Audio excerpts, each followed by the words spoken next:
My mother-in-law handed me a small gift bag in front of 120 wedding guests, smiled for the photographer, and said, "Something to remember your place by."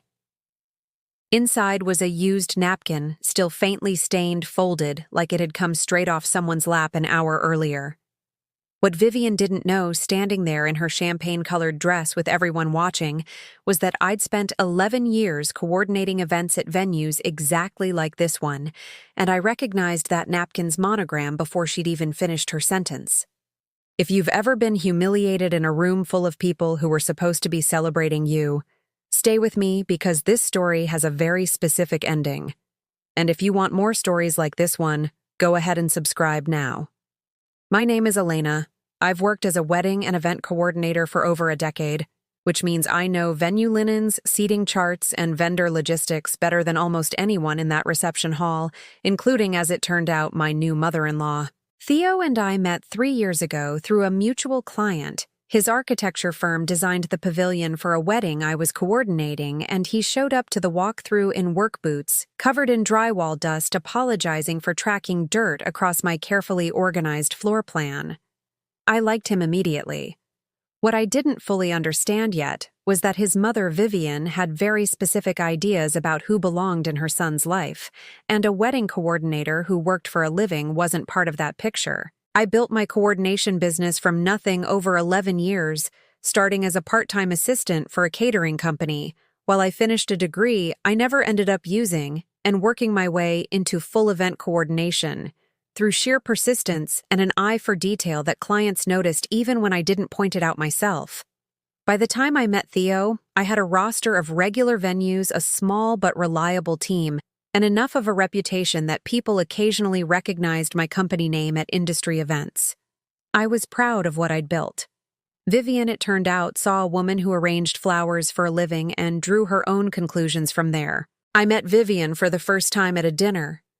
Theo arranged 6 months into dating, and she spent the evening asking pointed questions about my career plans, the way you'd ask a teenager about their summer job, rather than a business owner with a decade of experience and a client list full of families wealthier than hers. When I mentioned I owned my coordination company outright no partners, she said, "How resourceful," in a tone that made it clear she meant something closer to how quaint. Theo noticed. He always noticed, actually, which was one of the things I loved about him.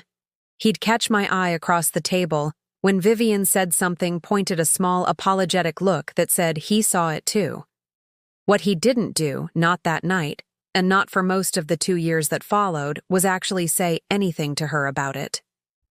He handled his mother the way a lot of people handle difficult parents, by absorbing the friction quietly rather than redirecting it.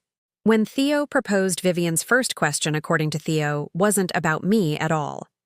It was whether I'd be planning our own wedding myself, delivered with a specific edge that made clear she considered it slightly embarrassing to have the help at the head table. I decided deliberately to hire someone else to coordinate our wedding, not because I couldn't do it myself, but because I wanted to actually be a guest at my own event, and some small, stubborn part of me wanted Vivian to see me seated at the head table instead of working the room. The small cut started during planning. Vivian inserted herself into vendor calls she wasn't invited to, once contacting our florist directly to change the centerpiece order, without telling either of us, and when I gently corrected it, she said I just assumed, given your background, you'd want the professional opinion. My background.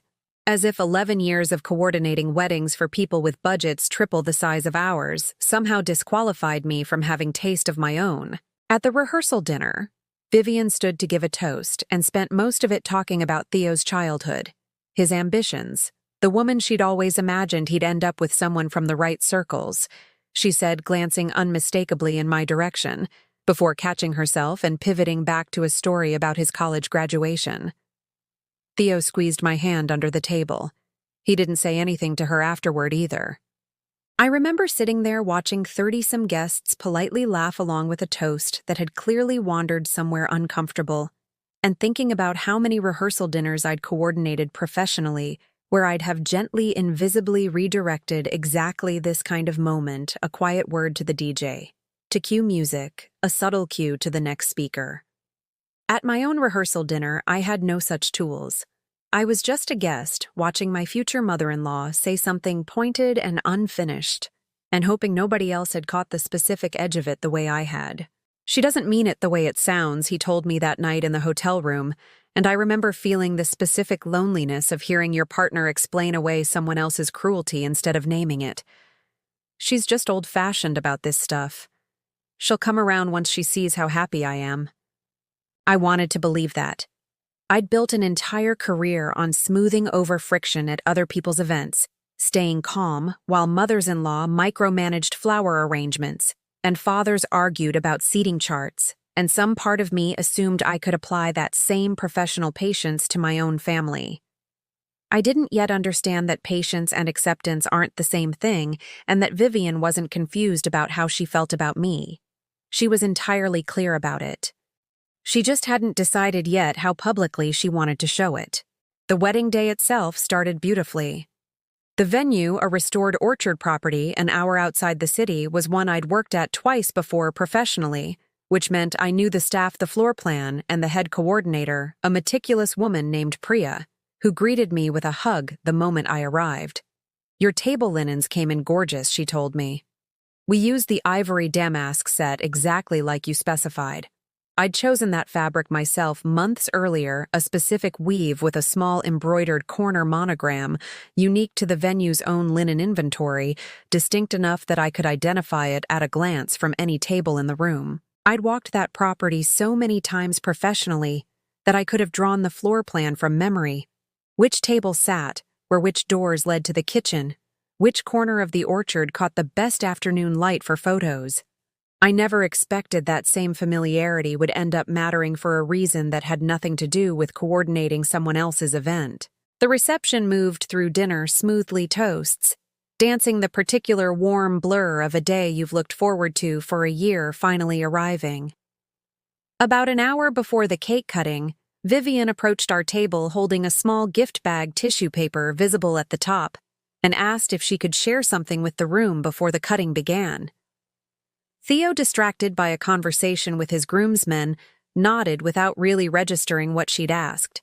She waited until several nearby tables had quieted enough people watching that I understood immediately this wasn't a private gesture.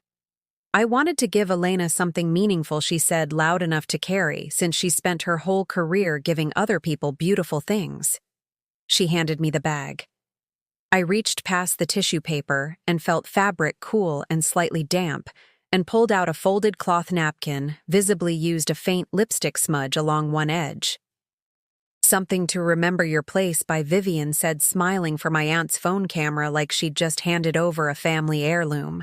"Before I tell you what I noticed about that napkin, I want to know if you'd been publicly humiliated at your own wedding.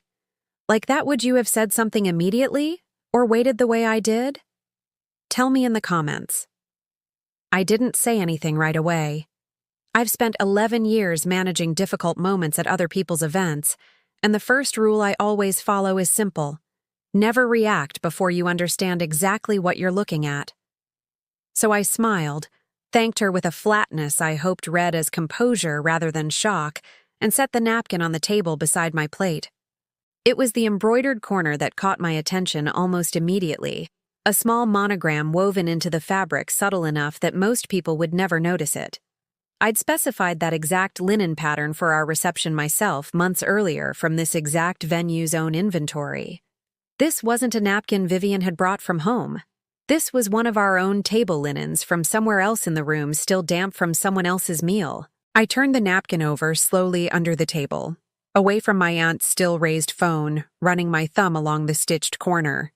The way I'd examine any linen detail professionally, checking weave, checking wear pattern, checking for exactly the kind of identifying mark that most people would never think to look for. The stain wasn't wine. I noted more likely a reduction sauce of some kind, and the fold was hasty, nothing like the careful pressed folds our linen service used for fresh settings. I caught Priya's eye across the room a few minutes later, and something in my expression must have told her I needed her, because she made her way over within a minute, professional instinct overriding whatever else she'd been doing. I kept my voice low, the same volume I use with vendors when something needs correcting without alarming the guests. "This is one of our linens," I said, showing her the monogram. "Do you know where it came from?" Priya's face shifted immediately into the specific focus of someone whose job depends on exactly this kind of detail. She turned the napkin over, examined the stitching, and said quietly, "This is from table 12. I recognized the smudge pattern. That's the Rousseau family's table. They had the raspberry reduction on the lamb. Someone pulled this directly off an occupied table during dinner service. I looked across the room at table 12, where Vivian's own sister and several of her closest friends were seated laughing over dessert, completely unaware that a napkin from their own place settings had just been repurposed as a public insult. Vivian hadn't brought anything from home to humiliate me with. She'd walked through the reception mid-dinner, taken a used napkin off an occupied table, and packaged it as a gift specifically calibrated to embarrass me in front of everyone I loved. Priya offered quietly to pull the reception photography timeline since our photographer had been shooting continuously throughout dinner service and would likely have caught the moment Vivian lifted it. This is standard practice at high-end venues, actually continuous documentation partly for the couple's memories, partly, as it turned out, for exactly this kind of situation, though I'd certainly never needed to use it this way before. 15 minutes later, she came back with her tablet, a time-stamped photo, clearly showing Vivian reaching across an occupied place setting at table, 12 napkin in hand, 6 minutes before she'd approached our table with the gift bag. The photo was unambiguous. Vivian, mid-reach, one hand braced on the table's edge, the napkin already half lifted from beside an empty dessert plate, her expression focused and deliberate, nothing accidental about the posture at all. I sat with that photo for a moment, feeling something shift from humiliation into something steadier, closer to clarity. Vivian hadn't just insulted me. She'd stolen from her own family's table setting to do it, and there was photographic proof, time-stamped, sitting in my venue coordinator's hands. I didn't make a scene at the reception itself. I want to be honest about that. 120 guests didn't need to watch a second confrontation on top of the first one. Instead, I asked Theo to step outside with me into the courtyard away from the tables, and I showed him the photo. His face went through something complicated as he understood what he was looking at. "She took this off someone else's table?" "Table 12, I said. Priya confirmed it. "She handed me a stolen napkin from your aunt's place setting and called it a gift in front of everyone specifically to humiliate me on my own wedding day. I don't understand why she'd do something, so he stopped searching for the word." "Petty?" I offered. "Because it was never really about the napkin, Theo. It was about making sure I understood publicly exactly where she thinks I belong. And you've spent 2 years telling me she doesn't mean it, that she'll come around, while she's been building up to something like this the entire time." He was quiet for a moment, looking at the tablet screen, and I watched something shift in his expression. Not quite anger, yet more like the specific discomfort of someone finally seeing a pattern they'd spent years explaining away, one incident at a time. "I've been making excuses for her," he said slowly. "Every single time. The career comments, the toast, all of it. I told myself I was keeping the peace. You were keeping her peace," I said. "Not mine." Vivian found us a few minutes later, drawn by some instinct that something had shifted. When Theo showed her the photo on Priya's tablet, her face went through several rapid changes. Confusion, then something closer to genuine embarrassment, a flush spreading up her neck that had nothing to do with performance.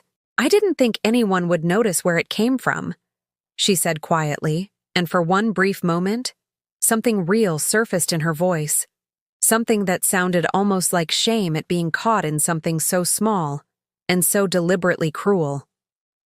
"I just wanted her to understand that this family has standards she's never going to."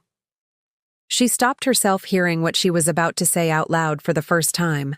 "Finish the sentence, Mom," Theo said, and his voice had none of the softness I'd heard him use with her for 2 straight years. She didn't finish it. Instead, she straightened chin, lifting the shame, retreating behind something more familiar. "I don't see why this needs to become a whole production. It was a joke that didn't land." "It wasn't a joke," I said. "It was theft from your own sister's table, repackaged as an insult, timed for maximum humiliation in front of 120 people. I coordinate events like this for a living, Vivian. I know exactly what a calculated moment looks like because I plan them professionally. That wasn't spontaneous. That took thought. She didn't have a response to that. For a long moment, the three of us stood in the courtyard in silence, the muffled sound of the reception continuing behind the closed doors, string lights swaying slightly overhead. Theo didn't rescue her from the silence this time the way he had at every dinner for 2 years. We went back inside for the cake cutting a few minutes later, and Vivian left before the dancing started, telling a small cluster of relatives she had a headache. Priya caught my eye across the room as the DJ called everyone to the dance floor and gave me a small, knowing nod, the kind exchanged between two people who both understood exactly what had happened without needing to say another word about it. I used to think that professional composure meant absorbing whatever was thrown at me gracefully the same way I'd absorb a difficult client's demands without complaint. What that napkin taught me is that composure and silence aren't the same thing. You can stay calm and still name exactly what happened clearly to the one person who actually needed to hear it. Vivian and I still see each other at family events, and it's civil in the careful, managed way these things become after something like this. Not warm, not resolved, just navigable. She's never brought up the napkin again, and neither have I. Though I notice she's more careful now about what she says in front of other people, a caution that feels less like growth and more like self-preservation. I've made peace with that distinction. Not everyone changes because they understand they were wrong. Some people simply learn not to get caught again. Theo apologized eventually for 2 years of absorbing friction instead of naming it, and he's gotten better since, though I won't pretend it happened overnight. The next time Vivian made a pointed comment about my work at a holiday dinner a few months later, he corrected her directly, calmly in front of everyone, the way I'd wished he would from the very beginning.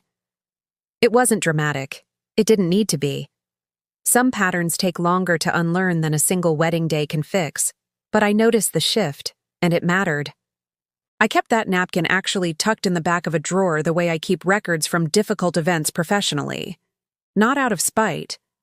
Just because some proof is worth holding on to even after the day itself is long over a small, strange keepsake of the exact moment I stopped assuming my professional patience owed anyone endless grace in my own life just because I was good at extending it in everyone else's. If someone has ever tried to humiliate you in the exact room where you were supposed to feel celebrated, I want to hear about it. Tell me what happened in the comments below. If this story hit close to home, share it with someone who needs to hear that composure doesn't mean staying silent. And if you want more stories exactly like this one, make sure you're subscribed, because next week's story might be the one that feels like it was written about your own life.